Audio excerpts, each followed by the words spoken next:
বলো মায়া। আজকে রাতটা বড় মধুময় রাত। আজকে রাতে তোমার কাছে একটি জিনিস চাইবো, দিবে? কি জিনিস? আজকে রাতে আমি তোমার কণ্ঠে মিষ্টি একটি গান শুনতে চাই, বাহ, যেন সেই গানটি শুনে আমার মনটা ভরে যায়। তাই বুঝি? শুনবে আমার কথাটি? অবশ্যই, কারণ আমি তোমাকে অনেকটাই বেশি ভালোবাসি। সত্যি? হ্যাঁ। ঠিক আছে, তাহলে গানটি শোনাও।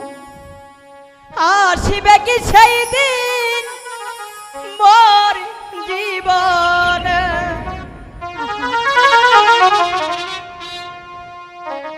আসিবে